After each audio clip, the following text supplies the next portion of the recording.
Hey everybody, I'm Anna McEwen.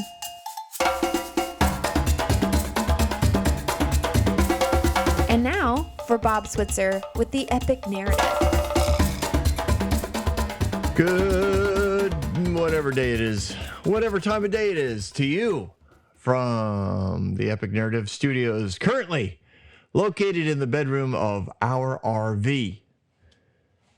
I am also here with Zacapa, who, for whatever reason, insisted on being with me rather than cuddling with his mom today.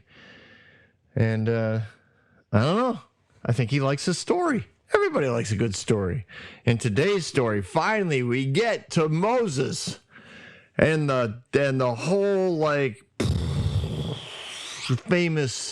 another famous scene from that movie, The Exodus with Charlton Heston. I mean, to tell you, that picture of him on the mountain with the tablets. It's coming. It's coming. So we might as well jump right in. Here we go. We'll pick up where we'll overlap a little bit here, right? So Moses turned and went down the mountain with the two tablets of the covenant law in his hands, inscribed on both sides, front and back. The tablets were the work of God. The writing was the writing of God engraved on the tablets. When Joshua heard the whoa, all right. Well, all right. When Joshua heard the noise of the people shouting, he said to Moses, "There is a sound of war in the camp." Moses replied, "It is not the sound of victory. It is not the sound of defeat. It is the sound of singing that I hear." So, here, Moses grabs the tablets. Remember, he's been hanging out with God all this time. It's just been this amazing, blessed event. It's written in God's own hand, the living words and letters.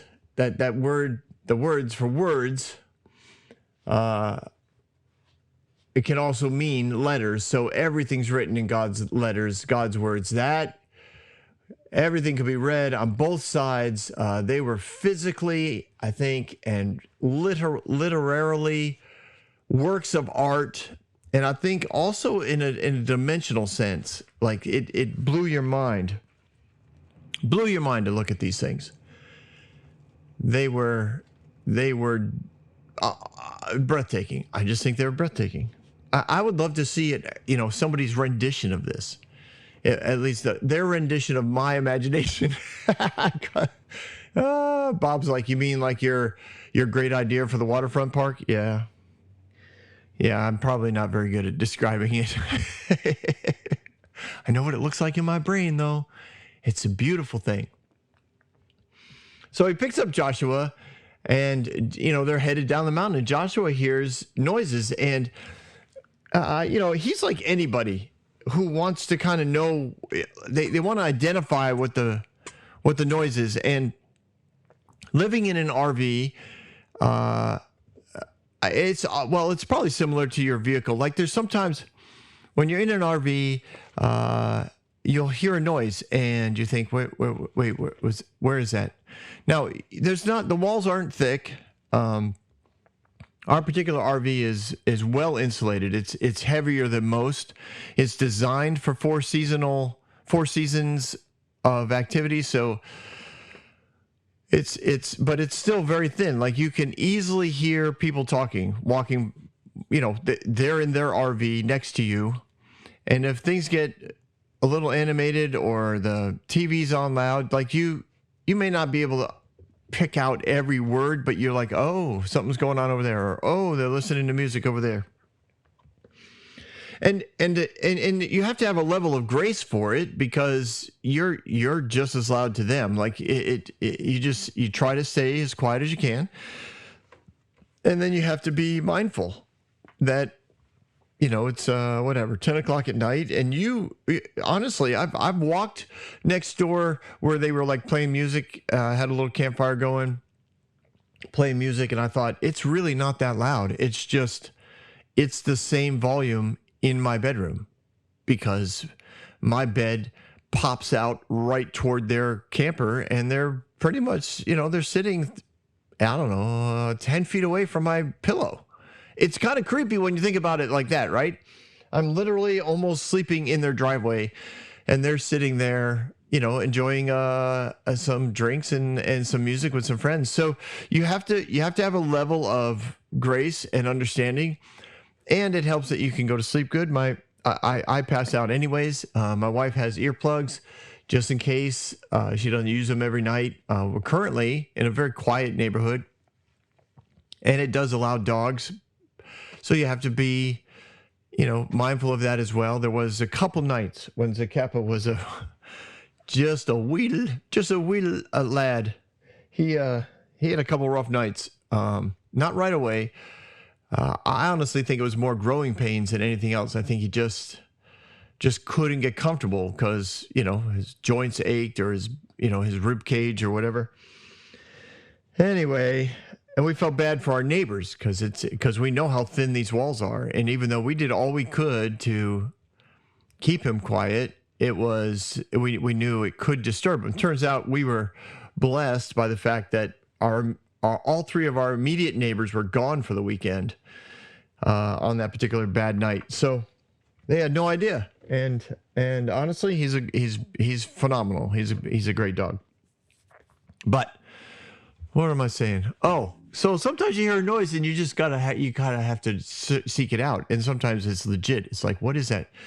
What is that beeping? And then you find it, and it's this little alarm, or it's somebody else's alarm, but man, it sounds like it's in your house because they're so close. Or dripping sound. Sometimes those are scary. You hear dripping sound in an RV, and it's like no. Where's that coming from? But so far, praise the Lord, it's never been in our house. But it's the same when you're driving a vehicle, right? You hear a strange sound. Some people ignore it, but most people are like, I wonder what that is, because cars don't fix themselves. And you can't just keep driving and have the sound go away. And if it does go away, then you have to be like, wait a minute, what just happened? Where did it go? Where did it come from? And now where did it go? Because something just got way worse or broke off. So Joshua hears a sound and he's like, there's a sound of war. And I understand what he's saying. Like, he's thinking, man, something exciting is happening. Something major is happening. It's loud. There is like, it's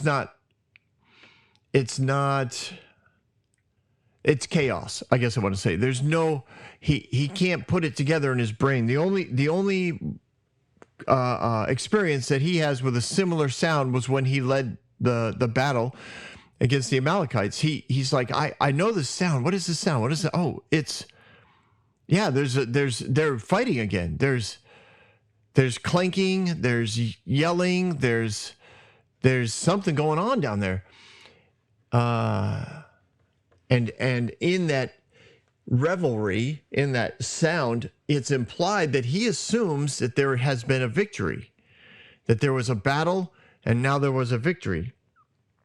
So Moses replies, and I for what my imagination puts this almost like a Gandalf-like conversation when Gandalf explains something to Frodo. Like, Frodo's like, oh, it's this, and the innocence of Frodo is sweet, right? And Gandalf has to kind of let him know it's not what you think.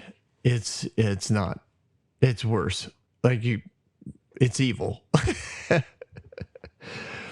or like when Sam says some beautiful things too, where it's just like, we'll be home next week. It's like, oh no, you won't. This is way bigger journey. So this is a Gandalf-like mindset or voicing that I have when Moses says, it is not the sound of victory.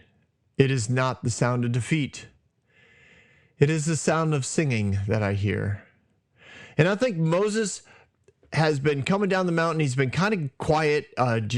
Joshua probably wanting to know a lot about what happened and what did God say, and can I look at the tablets? And I'm sure he got a chance to look at them, and I'm sure he was overwhelmed by their beauty and the intricacy of the finger fingerprints, I guess, of God. It's beautiful and it's powerful and it's all those things, and he gives them back to Moses, and they're kind of walking, and it's quiet, and he can tell Moses has been contemplating something. He's not sure what, and then in the distance he hears this noise, and he's like, I think, what is going on? I think it's the sound of victory. I think it's the sound of, there's been a battle. I think Moses is like, no, because I think Moses has been thinking, what am I going to do with these people? I'm their leader.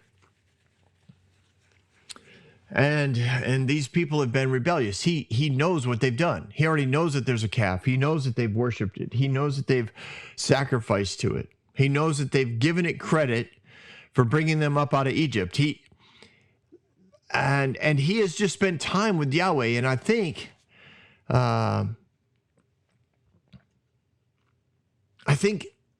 the enemy always tries to kill, steal, and destroy. That's the essence of the enemy.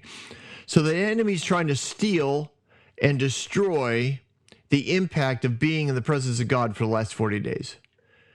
And he's taking these circumstances and he's giving to Moses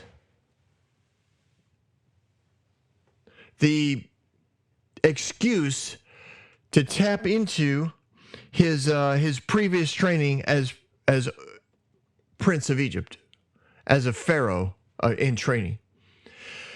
He does it with little lies, not big ones like, go down there and kill everyone, Moses. He does things like, they're rebellious. They are rebellious. Yeah, you're right. I mean, he doesn't say you're right like he's talking to the devil. It's just internally, he's like, well, what does a leader do with rebellious followers? And they are followers. They need to follow. They need to follow. They need to follow a direction. If they don't follow the direction, they'll never find the freedom and hope and love of God. So how do I get them to follow direction? And then that lie, that leads to another little lie, like, well, they need to submit. Yeah, submission. Submission is really important. If you're going to lead people, they need to submit to your leadership. They need to obey the rules. And if they obey the rules, then everything will be fine. And again, Moses slides, I think, right into that master-slave mentality. In this case, he's the master, they're the servants, they're the slaves. They need to learn, they need to be punished, they need to be brought back into submission, they need to be brought back under control, they need, and then he looks at himself and says, I can provide that. If I do this, this, and this, I can provide what's needed in order to fulfill the call of God. Here's the thing. Whenever you're working with God, you're never in need. Yeah, I know. That's a crazy thought, because you can say, well, I'm hungry. I really need some food. I understand that. When you are working with God, you're never in need. You don't need to make something happen.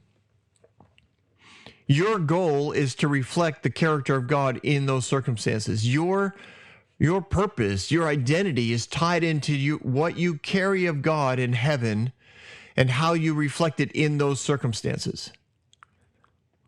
A lot of during this time of recording, I've been working at a local liquor store, stacking boxes and racking shelves, and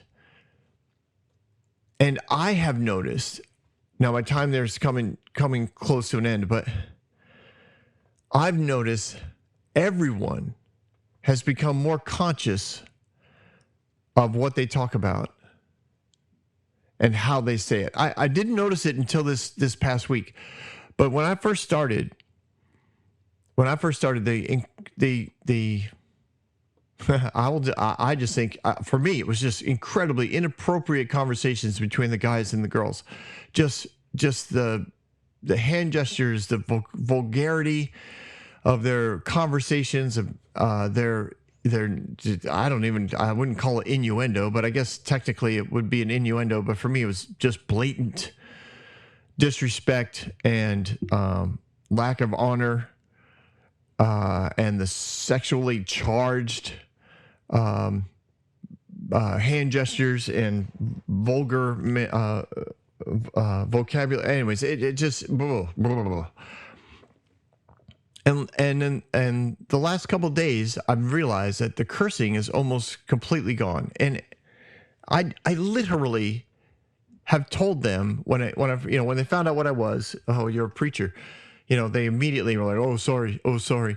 And I kept saying, it's okay. Like, I'm not offended. You can talk however you want. Don't worry about it. I'm not going to tell you. I'm not. And I don't. I'm not offended. It doesn't bother me. And it was so much a part of their world. Like it's they curse like using the word "the" in a sentence. Like it just rolls off their tongue all the time. And like I said, the vulgarity and immoral conversation was just everyday conversation, multiple times a day, and loud. Like not even like subtle. Like let me say something quietly because I know this is really inappropriate. It was loud. Like the entire store could hear the conversation and they thought it was funny, And now, I look back in the last several weeks, it's almost non-existent. How does that happen? If I didn't force that to happen, if I didn't say, "Listen, you offend me with your conversation. You offend me. The way you treat each other is inappropriate." No, I literally told them not to worry about it. How does the shift happen? The shift happens because the power of God and his kingdom in me just infiltrates the darkness and the power of evil in that place. And I'm not saying the people are evil. I'm just saying the influence in that place shifts when I'm in the room. Why? I'm light and darkness has nowhere else to go. It has to leave. Are they perfect? No. Do they never cuss? No. I'm just saying it's impacted and shifted things. And I believe that always happens whenever you are there because you carry the image of God in you. You carry the aspect of heaven in you. Now, a lot of it has been shielded like a light under a bushel. A lot of it has been covered over and over and over again with labels and lies and false beliefs about God that don't allow the light of heaven to shine out. And the enemy knows what he's doing, and he's accomplished it incredibly well. And unfortunately, he has preached it from many a pulpit. And in that realm, he has convinced people about a lot of things, and a lot of what they do is cover up the light of God. Or they come in and they shine it so bright in a dark room that it's offensive. I don't know if you've ever been in a dark room and had somebody flash a light in your face. It's inappropriate. Like it's not something you're drawn to, right? It's something you literally repel against. We used to do it way back when cameras had flashes, like actual flashes that you attach to the cameras. Like I would take mine out, charge it, and then I'd walk into someone's room at night. I went to a boarding school, or early on Saturday morning, and you'd like tap them on the shoulder and then flash them, right? And then they couldn't see for like 10 minutes. That's what a lot of Christians do when they're walking into a dark place. They're offensive. And it's not that they're not light. It's just the way they bring it is so powerful and so offending that no one's drawn to it. They literally repel against, not repel. It repels them. They recoil against the light because of how powerful it is. So we have to be careful. We have to be mindful, I should say, not careful. We have to be aware of what light and darkness do and how to impact them. So I'm sorry. Bob, can you help me out here? I don't even know where I went on all this. Oh, yeah. That's right. So I think Moses his experience with God is being stolen by the enemy because he knows what Moses could do. He could, if Moses approached this circumstance in the way that God would want him to do it, it would be such a huge testimony to the people as to the grace and mercy and love of God. But by the time Moses gets there, he is not seeing things the way God does. He does not see the people that are rebellious as family, but he sees them as slaves. And these are slaves that have lost the vision, and they have behaved in a manner that would normally break a covenant, but you can't break this one because God covers both ends of it. So he's upset. By the time he gets down there, Moses is offended. And in offense, a leader can cause a lot of damage. So by the time Moses arrives on the scene, let's read this, verse 19. When Moses approached the camp and saw the calf and the dancing, this is key. Hang on to this, especially here at the Epic Narrative, because we believe God's good. It says, his anger burned, and he threw the tablets out of his hands, breaking them into pieces at the foot of the mountain. And he took the calf that the people had made and burned it in the fire. Then he ground it to powder and scattered it on the water and made the Israelites drink it. And he said to Aaron, what did these people do to you that you led them in such a great sin? Wow. I'll just skip that part because that's in and of itself an interesting conversation. We'll get there. Moses, verse 25, Moses saw that the people were running wild and that Aaron had let them get out of control and had become a laughingstock unto their enemies. So he stood at the entrance of the camp and said, whoever is for the Lord, come with me. And all the Levites rallied to him. And he said to him, this is what the Lord God of Israel says.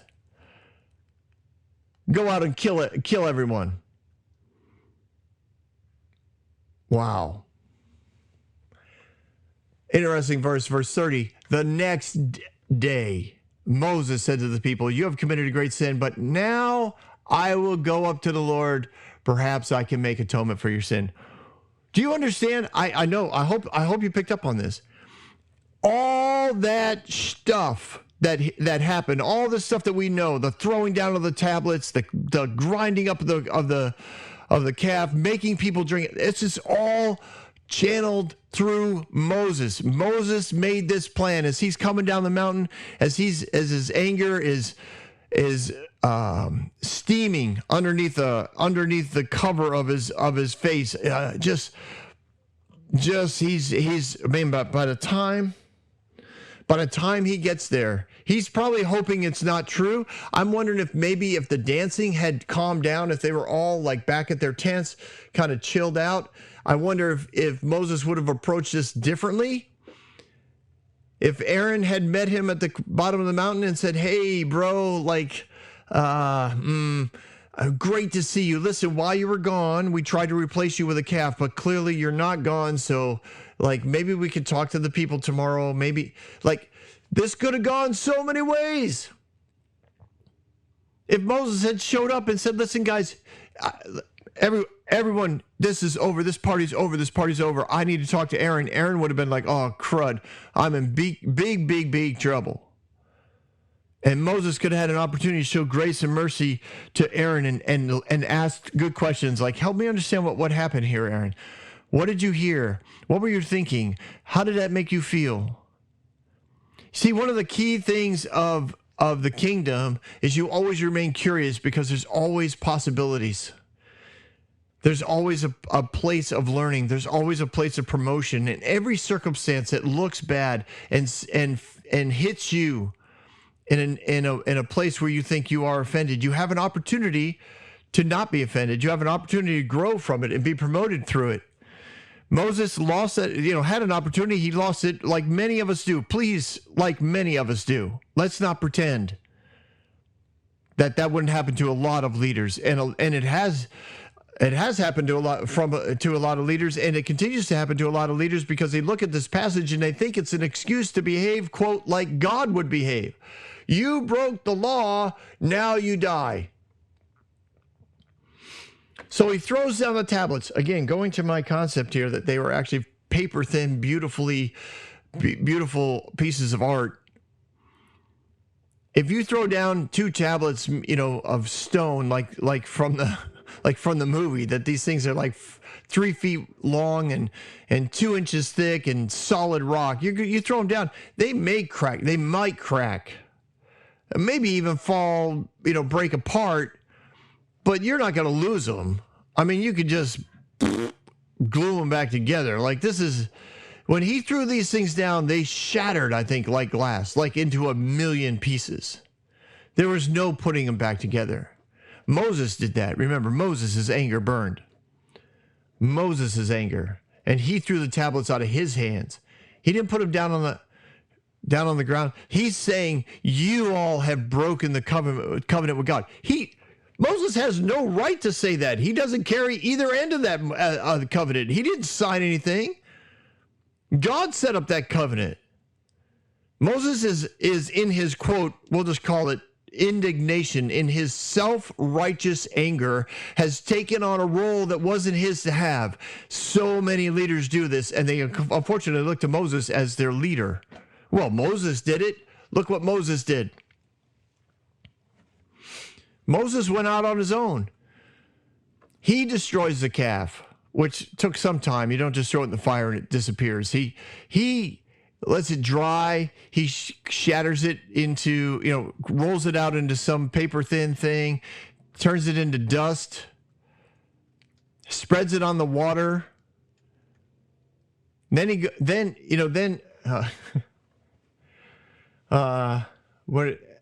he made the Israelites drink it. So evidently they couldn't leave. I don't know how that happened. I don't know where they all were. He told them not to leave. Maybe they were all amazed because Moses was alive and they were like, oh no, Big Daddy came home early.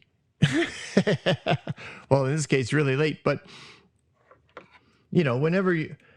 okay, another story from my past. Bob, I'm sorry. I'm telling another story from my past. Too bad. So we'll go a little long this week. Relax. When I was growing up, television had about, when I was real little, it had like 3 channels. But by the time of this story, I think we had 6. And it was an antenna. And you had to hold it just right and sometimes bang it. And sometimes all that stuff. I was all of that. There was no such thing as a remote. If you wanted a remote, you sat really close to the television. And if you sat really close to the television, your mother would say, don't sit that close to the television. It'll burn your eyes out. Well, I was not allowed to watch a show that I loved watching. It was called Dance Fever. It was just disco dancing. That's all. I loved disco dancing. I loved the music. I can't dance. I don't mind dancing. I am not somebody you look at and go, whoa, that guy's got moves. Never have been. But I love dancing. And I love the music that propels dancing. So I like rhythm. And I like all of that. Lots of drums. Lots of bass. All that. And it's the same with worship music. That's my favorite kind of worship music. Reflective music is sweet, but man, I just want to dance. All right. So I remember, I forget, I think it was on Saturday nights or Friday nights or whatever. Every so often, my parents would go out to eat. And I was old enough to stay at home. And when they'd leave, man, it would be like, yes. And I'd go and I'd turn on Dance Fever. And I forget when it got on. I don't even think it was an hour show. I think it was a half-hour show. So it might have been on from 7 to 7:30 or 7:30 to 8. But they always try to get home around that time. And sometimes they got home earlier. And I would hear them and I would have to jump up, run to the television, switch the channel, hit the antenna button so that the antenna would spin and that channel would come in.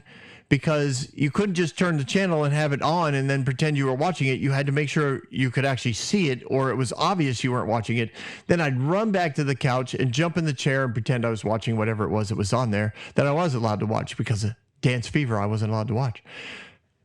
The reasons why are not important. The point is you can kind of picture, for me, sometimes some of these people are like, oh no, Dad's home.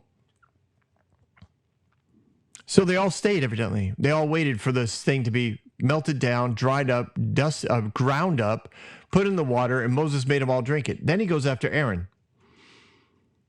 He says to Aaron, what did these people do that led them into such great sin? Do to you, sorry. And Aaron is backpedaling, right? This is great. It basically says, there's no way you let this happen unless did they beat you? Did they torture you? What happened? Surely you didn't just give them permission. He's asking this like in pure sarcastic irony. He's just like, tell me what happened. So Aaron he dodges it. Oh, don't be angry with me, my Lord. Remember, now he's already pushing Moses into a position that Moses doesn't have as far as God is concerned. Everybody is of equal value as far as God's concerned. He's putting together a nation that doesn't have a hierarchical system, and yet it is what is happening because people like that. They are used to it. It's a system that they are used to working. And Aaron is trying to work that system. You know how prone these people are to evil.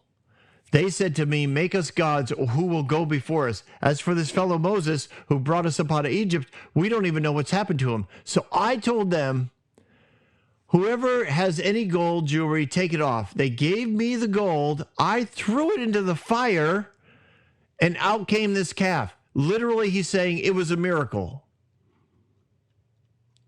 I really had nothing to do with it. I thought that the calf came out. I thought, well, maybe this is from God. That's literally what he's implying. That's how lazy Aaron's leadership had become. By being lazy, he created an environment where people believed their personal rights and their personal pleasures were now the ones that were the ones that mattered. You see, slaves who are given freedom are still self-preserving victims who are consumed with what I can get for me, including pleasure. Aaron was now claiming to be a victim that somehow maybe the devil just took advantage of him because all he did was he took their offering and he threw it into the fire. Like, I don't know what's going to happen. And out comes a calf. I mean, people, again, let's not go after Aaron on this too much. How many of us have quote, left it up to God to decide? Right? I'll talk. So many do this with their moral character. Well, we took off our clothes and the next thing we know, she's pregnant and we just left it up to God. Wait, what? And I mean, I was thinking of married people. People do that all the time. Like they don't make any, like I'm just a victim here. I don't know what happened. I don't know. We slept together. It turns out we get along great. So it must be God's will for us to be together. Wait, no. Like, you're not a victim. You're not a slave to your circumstances. You're a child of the King. You have authority, you have power, you have resources. Take advantage of his character in you and grow it. It's interesting that, obviously Moses is in his old character and desperately needs to find a way out. Aaron is slipped back into his old character of you're my master and I'm just a slave and nothing. I'm a victim of fate. I just threw all the gold in the hot coals and out crawls a calf. And then in verse 25, Moses saw that the people were running wild and that Aaron had let them get out of control and so became a laughingstock to their enemies. So he stood at the entrance of the camp and said, whoever is for the Lord, come to me. And the Levites rallied to him. So Moses judges all the people based on the fear of man. He's like, we have become a laughingstock to the nations. We are now, we have a negative public opinion that's come up against us, those that have been observing us, the merchants that are walking with us, the outside foreigners that are keeping an eye on this 1 million+ group of refugees that are moving about the desert. All this is going on, and you've made us a laughingstock. And because of that, I need to let the world know, I need to let the people know who is in charge. That this kind of behavior is not acceptable for a nation that is the nation of God. And so Moses takes on, of course, he's representing God to everybody in this place. He takes on what they fully expect their God to look like. Angry, death machine. So he calls for an army of the Lord. Whoever's on the Lord's side, stand with me. How many preachers have done this? It seems like a good idea, right? But it's not. It's religion. It brings division.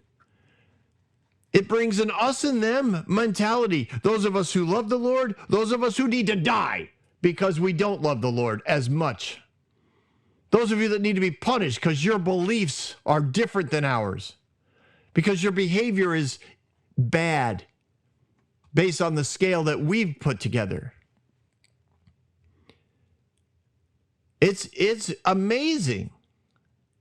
So then he says to them, this is what the Lord God of Israel says. Wait, what? I have not seen any record of him connecting with God since he started down the mountain. Nothing. I got to give Moses credit for the fact that he doesn't add that in somewhere along like while walking down the mountain, I heard the voice of the Lord. Nope. And listen, a lot of us have thrown God into a conversation that we know God had nothing to do with. Well, the Lord told me it'd be okay if I really thought that the Lord said, this is exactly what Moses is doing here. As far as we know, God has not been consulted at all. But true to God's character, he's not going to stop Moses from making all these bad choices because he believes in the freedom of those that represent him. He is a God of freedom, and that God of freedom releases that to the people. He doesn't say, you can have this unless you do it wrong, and then I'm going to take it back. Now, I do know some earthly fathers behave like that, right? They give you whatever, maybe a car, and then they say, you crash it or you get a ticket or whatever, and they say, all right, I'm taking it back. You can't have the car. That feels horrible, right? That feels controlling and manipulative and angry. And God's not like that. But this is what's bizarre, right? God's goodness hangs with Moses. And even though Moses is making all these decisions, even though Moses is literally going to start killing people, God's response is, I'm going to hang with you. I'm not going anywhere because there is nothing you can do to separate me from you. Your behavior does not control me. That's a lesson in the kingdom. Nobody else's behavior has to control you, just like our behavior does not control God. So God's going to be with them through it all. He's not in agreement with any of it, but because he is because he is who he is and never going to leave them or separate from him, when all of this settles down and the results are there, God's goodness will also still be there. And so many people misunderstand that because they see the goodness of God and then they say, see, God was for this. God wanted me to kill all these people. So, hey, Zacapa, I'm in the middle of a story. Oh, hang on, everyone. Evidently, I wasn't paying enough attention to the little boy. I'm almost done. Stop it. Why you gotta wait? He's a goofball. And I was making such a good point. So he calls forth this army, right? The Levites all step up and he's like, each man strap a sword to his side, go back and forth through the camp from one end to the other, each killing his brother, his friend, and his neighbor. And the Levites did as Moses commanded. And that day there were 3,000 people that died. And Moses said, you have been set apart for the Lord today. You were against your own sons and brothers, and he has blessed you for that. Wow. These guys are literally killing their relatives, literally killing their friends, because their friends made a decision to worship an idol in between, or to separate themselves from God by putting together an idol. And they're out killing it. And Moses says, you have been blessed for this. How crazy that by verse 30, Moses now goes to God. He says to them, you've committed a great sin, but now I will go to the Lord and perhaps make atonement. So he's already killed 3,000 people. But now he's saying, all right, I will now, see if the rest of you can be forgiven and not killed for what you did. Like unbelievable arrogance, which is exactly what religion does. It just brings uncontrollable, you can't satisfy it. Satiable? I don't know the word either. Well, he didn't make it to the end of the story, but you will, because we are close. So in verse 30, he blames God for everything that he decided. Remember, Moses was quite clear he was making all these decisions. So Moses goes back to the Lord and he says, what a great sin these people have committed. They have made themselves gods of gold. God already knew this. He's the one who told Moses. But Moses is recounting this to God because evidently God needs to be reminded just how bad it was so that Moses feels good about how bad he made it. But now please forgive their sin. But if not, then blot me out of the book you have written. Moses, the Lord replies to Moses. This is really beautiful. Lord replies to Moses, whoever has sinned against me, I will blot out of my book. Now go, lead the people to the place I spoke of, and my angel will go before you. However, when the time comes to be punished, I will punish them for their sin. And the Lord struck the people with a plague because of what they did with the calf and Aaron had made. Now, some people tie this plague into the gold dust, that those that had to drink the gold dust got sick. I have no idea, but I do know this. God didn't do it. God doesn't send disease. So I know that this looks like, in verse 33, where God's reply, it looks like he's going to bring eternal punishment or hell, right?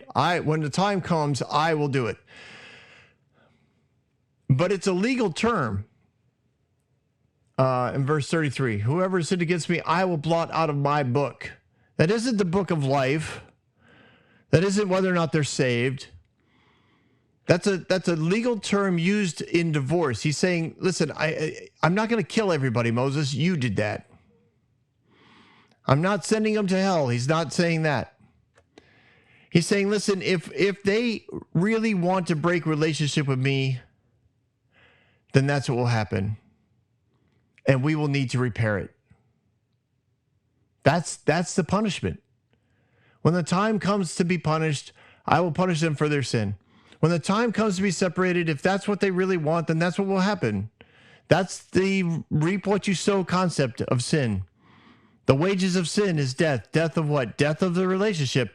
I'm not going to hide that from them. I'm not going to, pretend that isn't going to happen. If that's what they want, that's what's going to happen. That's what he's saying. He's like, now take them to the place where what? Where I've shown you. Where is he going to, what does that place do? He wants them to take them to the tabernacle for what? To repair the relationship. When he says, now lead them. Lead them to the place I spoke of. Remember the conversation we just had on the mountain, Moses. Take them there.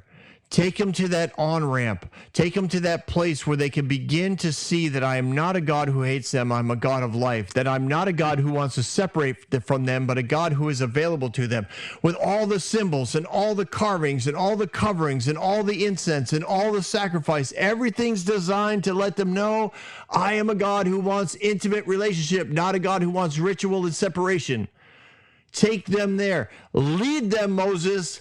Lead them. Don't beat them. There's a big difference.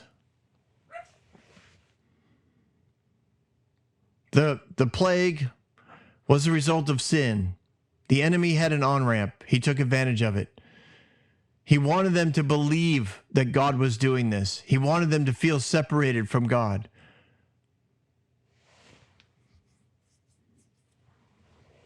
And I believe that this plague, honestly, could be the actual religion that began at the temple, at the tabernacle.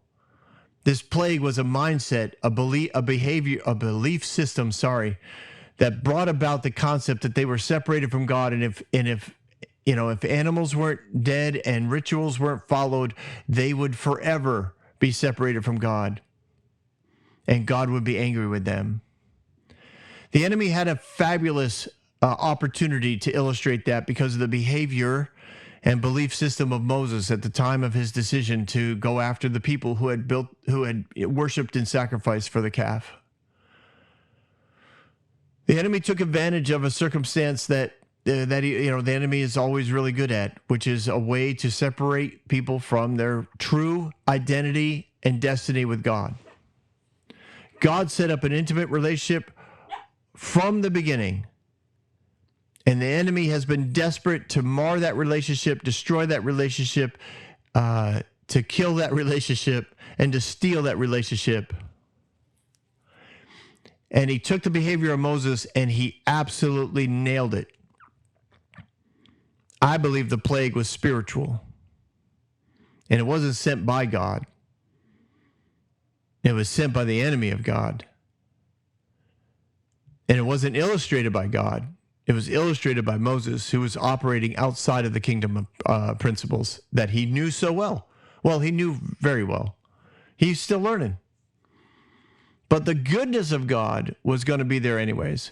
And the goodness of God will continue to be seen in the lives and hearts of these people because he loves them, because he can do nothing else but love. All right, I hope we learned a few things. I know I told a couple long stories about me today. I'm sorry about that, but it's, I'm not sorry. I mean, it's the podcast. You get to learn all kinds of stuff about me on the podcast. So I hope you guys have a fabulous day, and I look forward to hanging out with you next week. We're close. We are close to the end of season 3. Can you believe it? End of season 3. Well, it's been a nice ride. See you again next week on The Epic Narrative. Don't go anywhere. We've got Bob Thoughts. All right, time for another Bob Thoughts. And my thoughts are about next season. Oh my goodness. I'm so excited. You know, one of the things that we look at, and I'll give you a little hint, next season's episodes aren't that long, actually. They're closer to like 30 minutes apiece because we really don't break down every detail of every single offering, but we look at the concepts of the offerings that are given. First of all, we look at the difference between an offering and a sacrifice. Big difference, makes a big difference in the way that you approach and filter what the Lord's asking. And then we look at what those offerings were supposed to represent. And I just want you to know the total concept of the offerings were never designed to be a long-term solution. They were from the beginning, right? They were from the beginning a request by the nation because they were scared about being in the verbal connection to God, right? We looked at that this season pretty extensively. They didn't want to be that close. So God gives them a sacrificial system to connect to. So this sacrificial system, again, is as you read it, like the way it's described and the way that the language and vocabulary that's used, it's just emphasized over and over again how temporary it was supposed to be. And yet religion came in and obviously turned it into a huge religion and tons of requirements and, death every time you didn't follow the requirements. So it's a perfect group of books for the Epic Narrative to take a look at, because we, as you know, look differently at things because God is good. God looks like Jesus. I was caught today. I was listening actually to my daughter-in-law.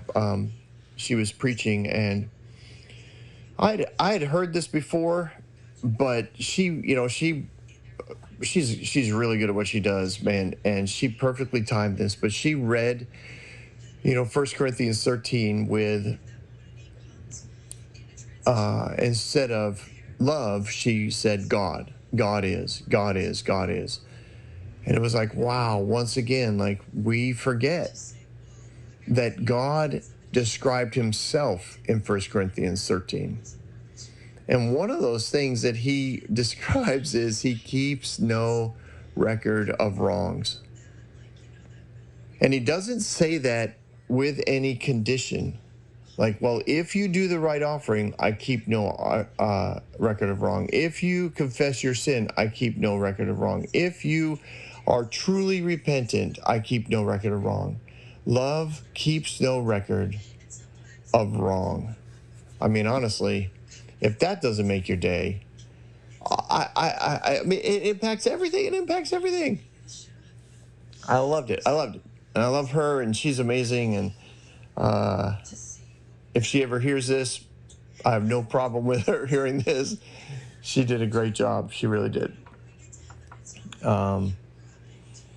All right, so yeah, mind blown. I just sitting on that for a little bit today, and I hope you do too. I look forward to seeing you next week on the Epic Narrative. We are wrapping things up here in Exodus.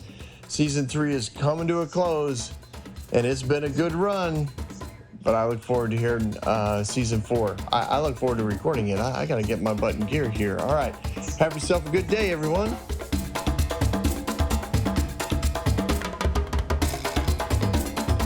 Hey everyone, thanks for listening. If you like what you heard, you can subscribe to this podcast on any platform you use. You can also reach out to Bob for questions or booking at thebobswitzer.com or email him at thebobswitzer@gmail.com. See you next week, guys.